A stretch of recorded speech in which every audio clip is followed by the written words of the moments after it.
And we're going to go on to our first question here. We're going to jump right into it. Earlier this year, the city awarded a contract for 4 police motorcycles to Southeast Harley-Davidson in Bedford Heights. The Southeast bid of $73,000 was $14,500 lower than the only other bid.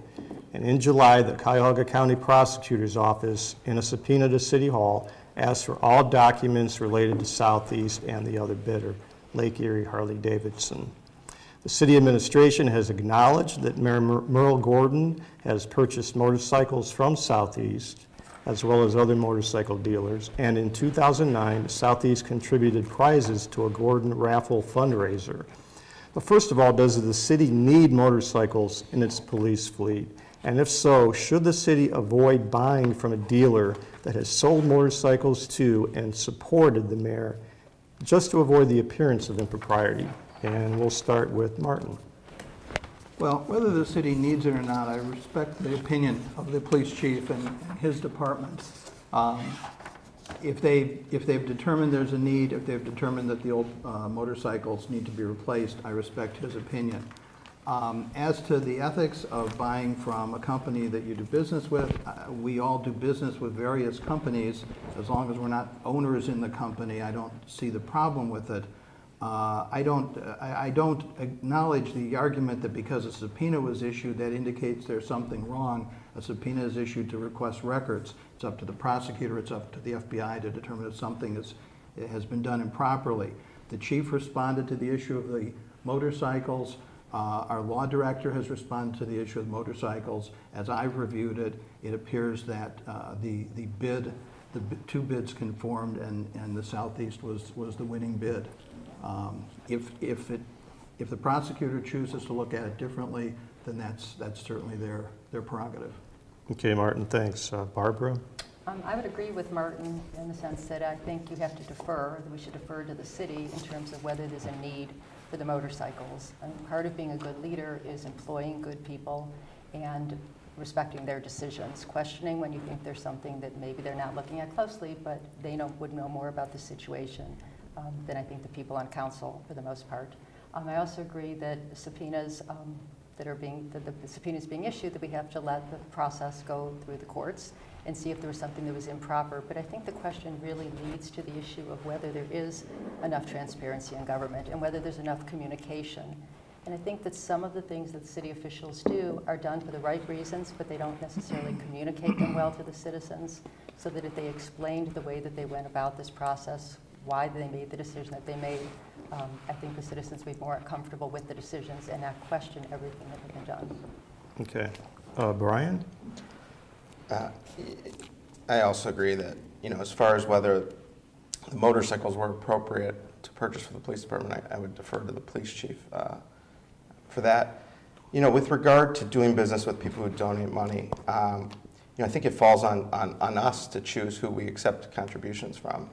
I've, over the course of running several campaigns, been approached by people doing business with the city, and I've turned that money down, and it's hard to do when you're raising money for a campaign. So, on that end, I think that it's incumbent on all of us to kind of make those choices when we're running campaigns.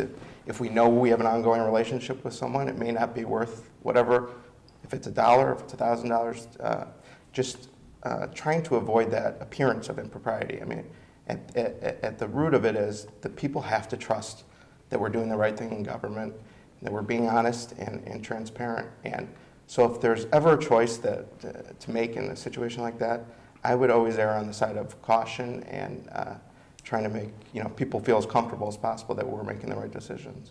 Okay. Michael? Well, like everyone else, I think it's not necessarily council's decision to make as to whether motorcycles are the right vehicle or not for the police force. And we do have to defer our judgment on that to somebody such as the police chief or a safety director if we had an independent operating safety director. I do think that this does point to other bigger systemic issues that occur within the city government. First of all, it's part of that transparency and making sure that there's disclosure of when you've accepted campaign donations and from whom, and if they're doing business with the city or attempting to do business with the city. Further, as I understand it, this bid was only advertised in a limited circulation newspaper out in Lake County.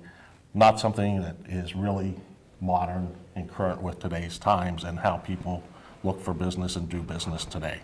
So I think, again, that's part of a process that we have in place that we really would need to look at and ensure that if we're only getting 2 bids, maybe we revisit that and go out and get more bids and ensure that there's full disclosure amongst council and amongst all the leaders in Beachwood as to when you've taken donations from potential business entities with the city. Okay. Mark? Thank you. What this talks about really is financial responsibility, and it's one of the things I mentioned at the beginning. With respect to the needs of the police chief, at the council meeting, the chief was questioned about the need for motorcycles, and he explained fully why those are an important part of city business. One of the things that I've insisted on, and it is part of our program, is a non-collusion affidavit. That is that when there is a bid from someone, they're required to provide an affidavit that they have no interest in the contract other than sale of the contract. And that's part of the program that I insisted on and one that we use now with our vendors. In terms of the low bid and whether additional bids should have been solicited, in fact, when only 2 bids came in, the police chief insisted on going out to every dealer in the area and questioning whether they were interested in bidding. So there was plenty of activity on this bid. With respect to the subpoena, the city is fully complying with the subpoena, doing everything that it should. Again, that's part of the transparency that's necessary. So in terms of my position on it, again, this is financial responsibility, one of the positions that I'm dedicated to. Okay, Justin? Well, it sounds like we're all in agreement on this issue. Again, I would defer to the police chief whether we need motorcycles or don't need motorcycles. I can go and show my history of the city. Back when Richmond Road was a 2-lane roadway and it was our main thoroughfare, it's still our main thoroughfare, but it was a 2-lane roadway with deep culverts on either side, and if there was a car accident, it was very difficult to get from one end of the city to the other end of the city, which I believe is what led back then Chief Abrams to have motorcycles for the city. But at this point, well, I'll leave it to Chief Weinbrenner to determine whether we need them or not. As far as the transparency goes, all I know about is what I've read and what I've seen, and it appears that the bids, there were bids, and that Southeast was $14,000 lower, and thus they got the contract. Okay, thank you. Does anyone like to add anything about this subject before we move on?